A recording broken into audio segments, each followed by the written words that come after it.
Dalam surat terbuka dari 239 ilmuwan dari 32 negara yang ditujukan kepada WHO, menyatakan bahwa COVID-19 menular tidak hanya lewat percikan air liur atau droplet, namun juga dapat menular melalui udara. Iya, menanggapi hal tersebut, gugus tugas percepatan penanganan COVID-19 mengimbau masyarakat untuk menjaga sirkulasi udara dalam ruangan untuk mencegah penyebaran COVID-19 melalui udara.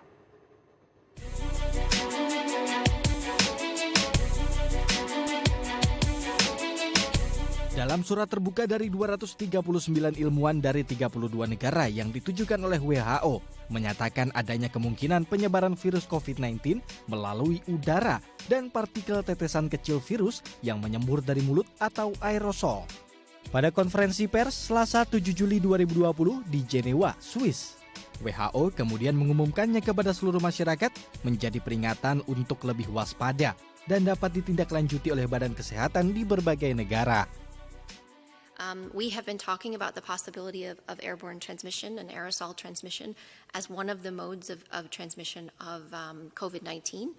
And so we are producing a scientific brief on summarizing where we are. We've been working on this for several weeks now, and we've engaged with a large number of groups, epidemiologists and clinicians, IPC specialists, engineers, mathematical modelers, to try to consolidate the growing knowledge around transmission. Informasi kemungkinan penyebaran virus melalui udara ini menyita perhatian publik. Tak sedikit masyarakat yang khawatir karena risiko terpapar lewat udara menjadi lebih tinggi dan butuh penanganan lebih serius. Sebenarnya khawatir apalagi pengguna kendaraan roda umum ya kan, pasti khawatir. Setiap hari lihat di TV peningkatannya itu lumayan banget ya, nggak ada penurunan sama sekali. Jelas khawatir ya kalau misalkan sekarang COVID itu nyebar lewat udara, apalagi semenjak new normal ini kan semuanya aktivitas kembali. Jadi kayak ada kekhawatirannya itu lebih tinggi. Ada was-was ya, takut ya gitu kan, dan tapi kan kita selagi lagi butuh cari nafkah gitu ya. Jadi memang protek diri sendiri aja dulu gitu ya.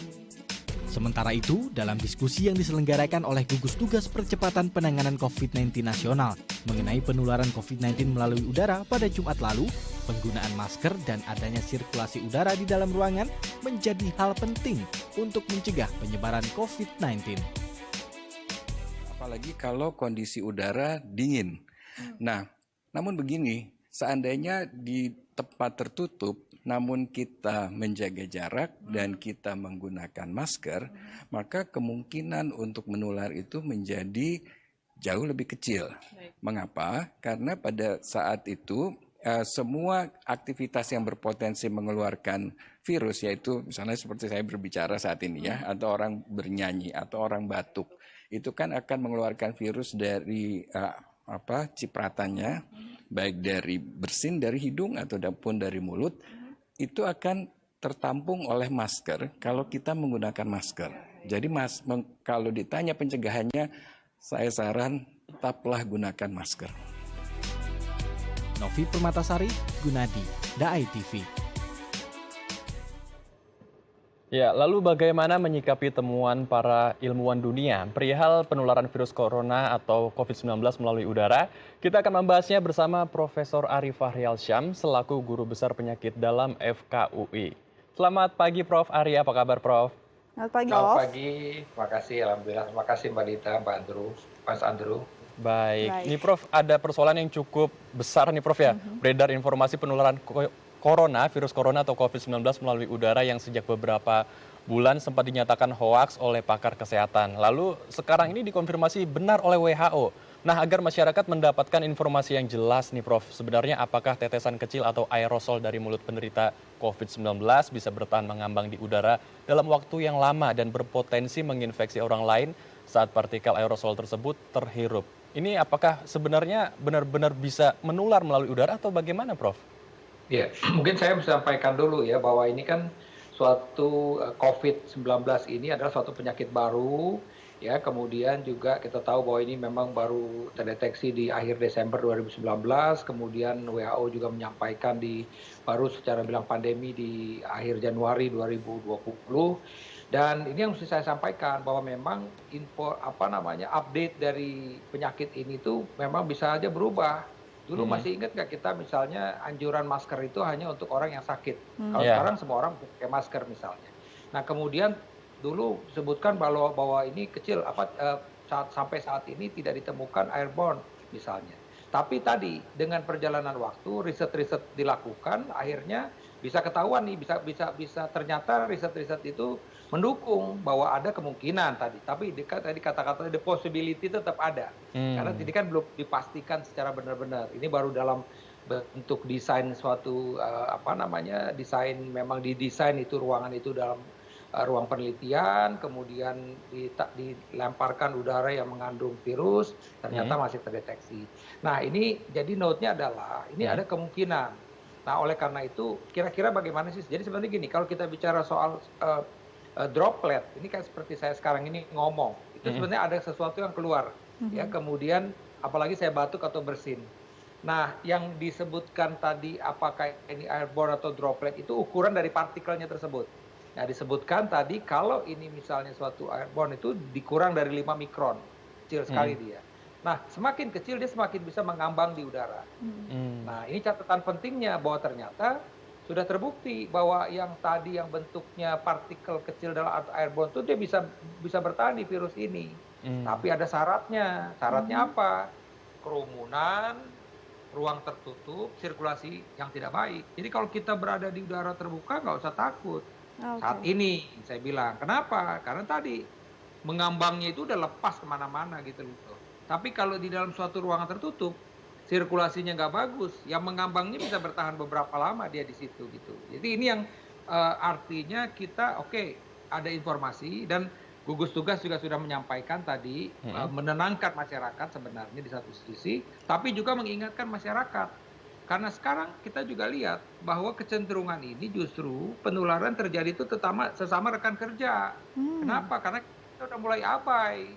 Nah, jadi nggak tahu nih dari mana ini kok bisa tertular. Ternyata sesama rekan kerja. Kenapa? Ketika dia makan di pantry, buka masker semua misalnya. Dan ini juga didukung oleh report dari 200-an saintis tadi memberikan surat terbuka. Itu juga tadi ada di China di restoran tertutup begitu. Kalau kita dalam kondisi makan minum kan pasti buka mulut kan. Artinya kita buka masker, jadi buka mulut, ya artinya mungkin bisa saja batuk, ngobrol segala macam.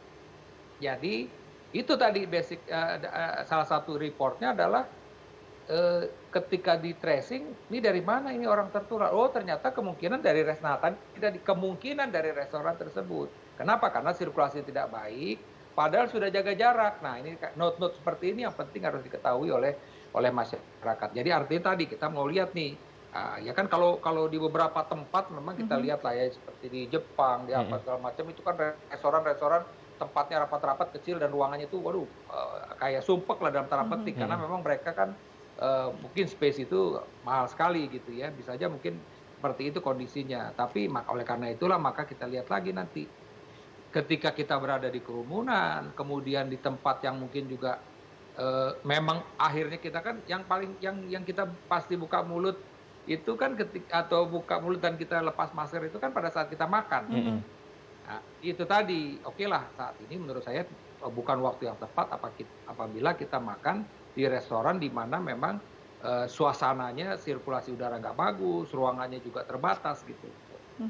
Jadi kalaupun boleh memilih, waduh nggak bisa nih, saya mau makan di luar, cari yang outdoor atau tadi yang memang ceiling itu tinggi gitu ya. Jadi kemungkinan kalau memang terjadi airborne tadi, partikel kecil tadi, ya udah nyebar kemana-mana gitu loh, nggak ada di situ. Toh karena sekali lagi ini kan potensi ini ketika tadi kita sesama rekan kerja abai, ya kan, sama rekan kerja kita abai di pantry kan biasanya sempit-sempit ya kan, di ruang rapat juga terbatas. Jadi oleh karena itulah tetap nih kalau memang memungkinkan kita rapat walaupun kita bersebelahan atau dekat, kalau kita memungkinkan rapat secara vikon aja begitu, nggak perlu duduk di satu ruangan tertentu karena bisa saja ketika kita emosi ngobrol begitu atau mungkin kan kalau kita ngomong ini kadang-kadang kan masker turun naik ya kan. Nah bisa berpotensi menular di situ. Jadi saya rasa ada beberapa note yang memang bisa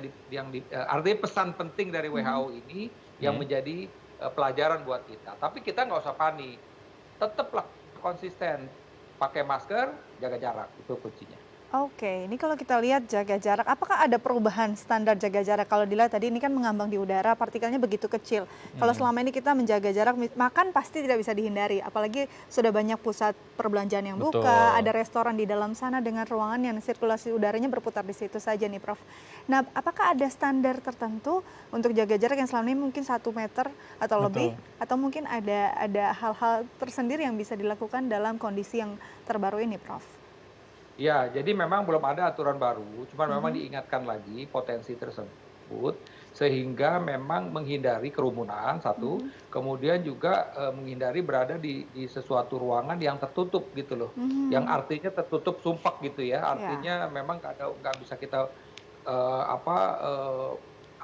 mungkin di tempat-tempat tertentu gitu ya, kayak seperti di perkantoran di mana memang pendek gitu, apalagi dia bikin ruangannya itu ditambah lagi lantai gitu ya, jadi space-nya menjadi pendek begitu, orang cuma batas untuk berdiri saja, nah itu kita mesti hindarin gitu loh.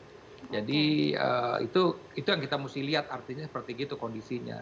Tapi kalau memang itu tidak, kita berada di ruangan yang terbuka, saya rasa kita masih bisa jaga jarak 1-2 meter. Tapi ketika kita berada di ruangan yang tertutup tadi, ya mungkin kita juga mesti lihat, oh ini kita mesti lebih panjang nih untuk jaga jaraknya. Jadi ini hal-hal yang memang mesti diperhatikan, karena sekali lagi tadi ada kemungkinan memang si virus itu masih ada di dalam airborne tadi, yang muter-muter di situ apabila sirkulasi udara nggak bagus. Jadi prinsipnya seperti itu sebenarnya sih. Ya jadi oleh karena itulah maka anjurannya kan sekarang, oke lah di rumah ya kamar buka lebar-lebar, pintu buka lebar-lebar. Kalau dulu kan gini ya kan, ada udara, wah ya kalau tidak punya pintu, nah ini masalahnya kalau di kos-kosan yang nggak punya pintu, ya udah. Kalau kita sendiri yang tinggal di situ ya usahain jangan orang lain masuk gitu loh, kita kan nggak tahu misalnya. Kemudian di kantor ya ada memungkinkan kantor kita buka jendela, ya kita buka jendela gitu loh. Jadi ini ya artinya memang ekstra buat para petugas cleaning service untuk sirkulasi udara itu dijaga tetap baik. Tapi sekali lagi intinya adalah kalau kita bisa menghindarin kumpul bareng-bareng, sebaiknya kita hindari. Ya kalau sekarang kan juga makanya konsep daripada work from home itu kan yang 50-50, 50% itu artinya sehingga nggak usah satu waktu itu semua pada datang semua. Kita atur aja, kalau kita ruangannya terbatas 30-70%, 30 hadir, 70% di rumah, atau 50-50%. Karena sekali lagi ketika orang berkumpul, berkerumun, disitulah potensi penularan. Dan note lagi yang penting adalah sekitar 60-70% dari kasus-kasus tersebut ternyata itu asimptomatik tanpa gejala gitu loh. Tapi di swab dia positif. Nah ini kan yang jadi masalah. Artinya apa? Kita tidak tahu lawan bicara kita ini positif atau tidak kalau dia belum pernah dites. Kalaupun body test, dia dites sore ini, dites pagi lah misalnya. Kemudian malam dia mungkin ke restoran, bisa ketular. Jadi artinya kan dalam hitung berapa jam aja dia tadinya negatif jadi positif gitu loh.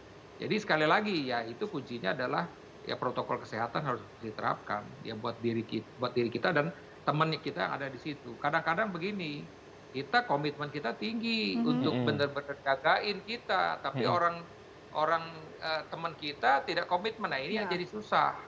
Artinya mereka menjadi sumber buat penularan buat kita. Walaupun kita sudah protek dia, kita kan memprotek dia nih, kita pakai masker, tapi dia tidak memprotek kita. Itu yang jadi kadang-kadang ini yang memang yang jadi kendala gitu loh buat kita semua di sini. Jadi sekali lagi kita mesti bilang lah, ketika kita berdekatan dengan orang yang mengandung virus itu nularnya gampang gitu. Tapi juga kalau kita bisa konsisten menjaga jarak, kita juga bisa selamat. Saya ingin tunjukkan ada satu kasus pasien ini mengalami COVID yang berat, sedang lah kita bilang, ya, memang nggak sampai ventilator, tapi dia sedang. Nah, ketika kita tracing di siapa saja yang kontak dia dalam 2 minggu, itu satu pun tidak ada yang tertular sama dia. Kita tanya, kenapa dia bisa begitu? Dia konsisten. Padahal dia tidak tahu bahwa dirinya positif, tapi dia konsisten pakai masker, dia konsisten cuci tangan, dia juga menjaga jarak dengan rekan kerjanya gitu. Jadi artinya apa? Ketika dia ini tertular, ya nggak tahu dia tertular dari luar, mungkin dari mana, maka orang-orang baik itu keluarganya, ya pasangannya, anaknya, rekan kerjanya, itu nggak ada yang tertular. Ini menjadi contoh bahwa artinya apa? Ketika kita konsisten, komitmen yang tinggi untuk pakai masker, jaga jarak, selalu cuci tangan, kita tidak akan menjadi masalah buat orang lain. Tapi sebaliknya, ketika kita tidak konsisten, kita bisa jadi korban buat karena teman kita itu. Baik, jadi memang kedisiplinan dan komitmen pada protokol kesehatan harus terus dilakukan. Baik, terima kasih Prof sudah berbagi informasi bersama kami ya. Terakhir gini, kesetiakawanan. Note-nya itu kesetiakawanan. Kita mesti setia, artinya kita mesti membina kesetiakawanan sesama kita. Baik, terima kasih untuk waktunya Prof Ari. Tetap jaga kesehatan, Prof. Baik pemirsa, usai jeda kita akan berbincang tentang bagaimana tertib beraktivitas menggunakan sepeda selama pandemi. Tetap bersama kami di Halo Indonesia.